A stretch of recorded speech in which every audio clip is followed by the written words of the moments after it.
안녕하세요. 김영로 TV의 날짜 이야기입니다. 자, 오늘은 6월 9일이 되겠습니다. 6월 9일은 세계 기록의 날이죠.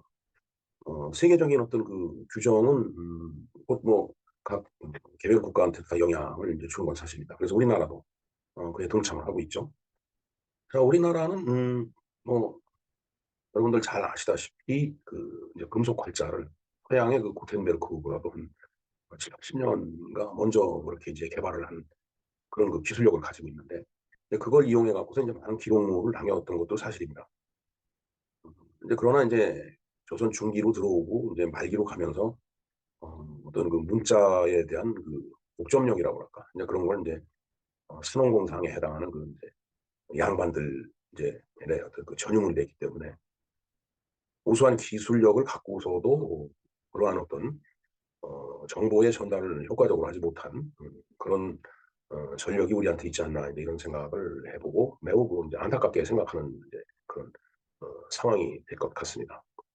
뭐 어찌됐든 그 이제 그 세계 기록의 날이 이제 지정이 돼갖고 제1회 우리나라에서 그 이제 제1회 세계 기록의 날이 2020년에 있었는데 그 청주에 있는 그 직지 심체 요절 그 이제 그걸 이제 그 염두에 둬갖고 청주에서 제1회 그 기록의 날에 대한 그 행사를 가졌다라는 그런 기록이 있습니다. 그런가 하면은 이제 내일이 6월 10일이기 때문에 60 만세 운동의 날이 되겠습니다. 뭔가 그 일제 항거를 해서 나라를 나라답게 되찾기 위해서 되살리기 위해서 그 애를 쓰고 그다음에 희생을 했던 그 우리 선배 세대 선조들의 그 높은 정신을 기리는 그런 날이 되지 않을까 이런 생각을 해봅니다. 자, 그런 의미에서 세계 기록의 날과 60 만세 운동에 대해서 한번 알아보는 그런 시간을 갖도록 하겠습니다.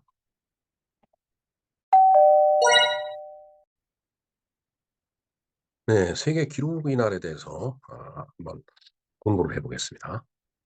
자, 오늘이 그 이제 세계 기록의 날로 돼 있는데 지정 이유를 한번 볼까요? 네. 음, 우수한 기록문화 전통을 계승하고 기록의 중요성을 국민에게 알리기 위한 기념일로 2008년 세계 기록관리협의회가 제정한 세계 기록의 날 취지에 동참하여 제정이 되었다. 네, 그러니까 세계 기록관리협의회가 이제 이 세계 기록의 날을 이제 2008년에 제정을 한 거예요. 그러니까 그 취지에 이제 동참을 하니까 우리나라도 이 기록의 날이라는 것을 이제 만든 겁니다. 자, 기록의 날이 이제 어디서 유래를 이제 했나 한번 좀 찾아봤습니다. 자, 첫 번째 기록의 날은 2008년 세계 기록관리 협의회 ICA네요. International Council on Archives. 이게 세계 기록관리 협의회가 되겠습니다. 이 협의회가 정한 세계 기록의 날인 6월 9일에 기원을 두고 있다. 두 번째 볼까요? 세계 기록의 날은 기록 관리의 중요성을 알리기 위해 제정된 기념일로 ICA의 창립 기념일인 6월 9일을 기념한 날이다. 이제 그런 의미에서 우리나라에서도 세계 기록의 날이 취지에 발맞춰 갖고 우수한 기록 문화 전통을 계승하고 기록의 중요성을 알리기 위해 2019년 12월 3일 공공기록물 관리에 관한 법률을 개정을 하면서 6월 9일을 기록의 날로 이제 제정을 한 것입니다. 그래서 2019년 12월 3일 날 이제 그 제정을 했으니까 첫 번째 기념일이 2020년 6월 9일이 되는 거죠. 자, 그래서 2020년 6월 9일 세계에서 가장 오래된 금속 활자본인 직지심체 요절이 고장 청주시에서 제1회 기록의 날 기념식을 이제 개최를 했네요. 이 그 직지심체 요절은 5월 29일 날 저 그 직지가 처음 그 이 세상에 이제 공개가 된 날이기 때문에 그날을 기념을 이제 해서 뭐 여러 가지 그 인제 그 행사를 그 이 그 청주에서 인제 해 왔고 매년 그 인제 거기서 직지에 관련된 시 낭송회를 그 인제 여는 그런 그 인사가 있다라고 인제 말씀을 드렸었는데 이제 다 인제 그것과 연관된 것입니다. 뭐 6월 9일이 인제 그 기록의 날인 만큼 제1회 기록의 날을 그 청주에서 청주의 그 직지심체 요절 그 직지의 고장이라고 하죠. 예. 자, 그러면은 우리가 인제 공공 기록물 관리에 관한 법률에서 인제 그렇게 정했다라고 그랬는데, 거기에 어떤 법적인 이제 어떤 규정, 그걸 한번 살펴보도록 하겠습니다. 공공 기록물 관리에 관한 법률의 제 46 조의 4에 보면은 기록이 날 지정이라는 이제 항목이 있습니다. 그래서 첫 번째, 우수한 기록 문화 전통을 계승하고 기록의 중요성을 국민에게 알리기 위하여 매년 6월 9일을 기록의 날로 지정한다. 두 번째, 공공기관은 기록의 날이 포함된 주간에 기록 문화 확산을 위한 각종 행사를 실시할 수 있다.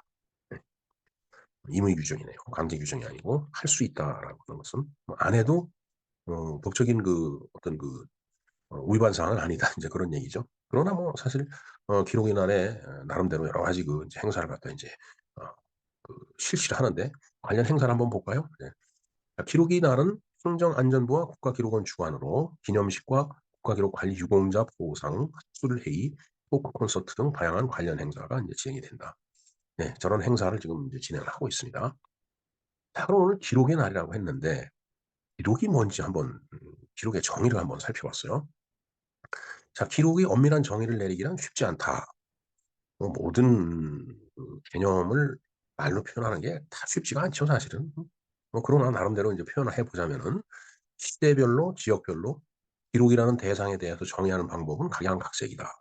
일단 뭐 백과사전에서 기록에 대해 정의한 바에 따르자면은, 기록은 갈무리 그러니까 수집해 갖고 정리한다는 얘기죠. 예. 그리고 특정 신호로 남긴 후에, 예, 어 뭐 어떤 분류에 의해서 인제 뭐 나눈다든가, 아니면은 특정한 주제, 아니면 이제 시계열적으로 정리를 한다든가, 하여튼 그렇게 특정 신호를 남겨 놓고서 어떤 매체를 통해 남기는 것이라고 정의하고 있다. 즉 이 매체라고 하는 건 여러 가지가 있을 수 있겠죠. 조금 이따 인제 설명을 드리는 걸로 하겠습니다. 음 자, 즉 인제 지금 앞에 내린 정의, 그것이 의미하는 바는 이제 다음과 같다라는 얘기인데, 사실 정의 내리기란 쉽지 않다라고 그랬는데, 정의라고 했지만은 사실 그 정의를 이해하는 게 그렇게 만만치가 않네요, 지금. 그래서 이제 부연 설명을 한 겁니다. 첫 번째, 기록은 사관과 같은 인물들만이 남길 수 있는 대상이 아니다. 왜냐하면 이제 조선왕조실록이라든가 승정원 일기 같은 경우는 이제 사관들이 인제 다 이제 기록을 남겼죠. 인제 뭐 그건 이제 조선시대 때 얘기고, 그러나 꼭 사관 같은 인물만이 남기는 게 그게 기록은 아니다 이거예요. 그건 당연히 그게 기록이고, 그다음에 뭐 다른 사람이 남긴 모든 어 하여튼 자료가 다 기록이다라는 그런 얘기죠. 동네 개똥이가 조선시대 때 쓴 일기가 오늘날까지 남아 있다라면 그것 또한 기록이 될 수 있다. 뭐 당연하겠죠. 뭐 예를 들어서 한 500년 전에 뭐 알지도 못하는 이제 머슴 중에 하나가 뭔가 어 어깨너머로 이제 공부를 해 갖고서 이제 글자를 깨우친 다음에 나름대로 다 일기를 써 놨다. 그거 큰 기록이죠. 비록 보잘것없는 머슴이나 노비 신분이 인제 그런 걸 썼다고 하더라도, 써 있는 내용을 보면은 그 당시의 어떤 시대상이나 그 시대 풍습이나 이런 걸 다 파악을 할 수가 있죠. 그러니까 그건 중요한 기록이 된다는 얘기예요. 두 번째 볼까요? 기록은 어느 정도의 가공을 거쳐야 된다. 즉 개똥이가 일기를 썼다고 하더라도 한글 연습장처럼 글자만 휘갈겨 쓴 것이라면 그것은 기록이라고 보기 어렵다. 네, 뭐 그렇죠. 우리가 인제 글자를 막 배우는 인제 초등학교 인제 어 입학 그 무렵의 아이들은 뭐 종이를 주면 종이 위에다 뭐 그림도 그리고 나름대로 배운 글씨도 쓰고 그러지만 그게 일관성이 없죠. 예. 어떻게 보면 낙서라고 볼 수 있는 거지, 그걸 기록이라고 보기는 어렵죠, 사실 어린아이가 그렇게 하는 걸. 그러니까 개똥이라는 어 그러니까 조선시대 때의 사람이 뭔가 이렇게 막 낙서하듯이 휘갈겨 놨다라는 걸 기록이라고 보기는 어렵다라는 얘기예요. 자, 그다음에 기록은 특정 신호로 남겨져야 한다. 여기서 말하는 신호는 언어가 될 수도 있고 우리말이죠. 그다음에 숫자, 그림, 영상, 음성 이런 거. 그다음에 문자. 뭐 언어가 될 수 있다라는 건 문자죠, 문자. 그리고 숫자, 그림, 영상, 음성 모든 걸 다 포함한다, 그런 얘기가 되겠습니다. 그다음에 기록은 매체를 통해서 남겨져야 한다. 파피루스, 이게 인간 최초의 종이라고 이제 그러죠. 그다음에 양피지. 양피지라 양 가죽을 잘 무드질을 잘 해 갖고 정말 뭔가 기록을 남길 수 있는 좋은 상태, 이제 그런 상태, 거기다 기록을 남겼다라면 이게 상당히 오랜 기간 이제 그 전승이 되죠. 그다음 종이에 이제 남길 수 있죠. 뭐 앞에 그 이제 직지에 대해서 직지 심체 요절에 대해서 우리가 얘기를 잠깐 했었는데 그 직지 그 금속 활자로 찍은 그 직지 심체 요절 그 책이 남아 있는 거예요, 지금. 그 책이 프랑스 뭐 박물관에서 발견이 됐다는 얘기잖아요. 그것도 한국 사람에 의해서.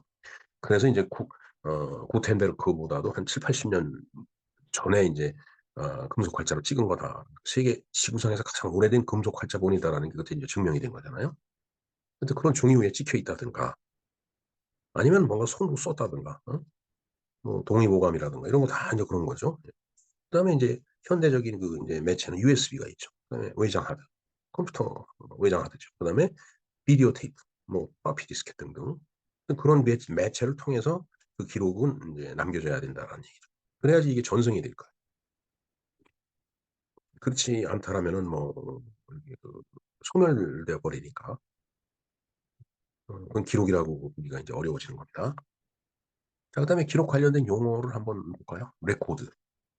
뭐 레코드 판매점에서 파는 그 레코드 이렇게 그런 게 아니고 그건 이제 매체 중에 하나예요 그건. 자 레코드라는 그 이제 그 용어는 형식이나 매체에 상관없이 법적 의무를 이행하거나 업무를 사용하는 과정에서 생산되는 그 기록이다라는 얘기. 이게 헌용 기록물 그러니까 현재 쓰고 있는 기록물이다라는 얘기죠. 그러니까 뭐 예를 들어서 법원에서 무슨 뭐 판결을 내게 돼서 판결문이 나왔다든가 인제 그런 것들은 현재 쓰고 있는 기록물이잖아요. 그게 인제 레코드입니다. 그다음에 인제 아카이브라는 게 있죠. 아카이브는 이제 두 가지 의미가 있는데 첫 번째는 연구 기록물을 보존하는 기록 보존소를 의미하고 그다음에 두 번째는 그 기록 보존소에 있는 연구 기록물도 아카이브가 된다는 얘기죠.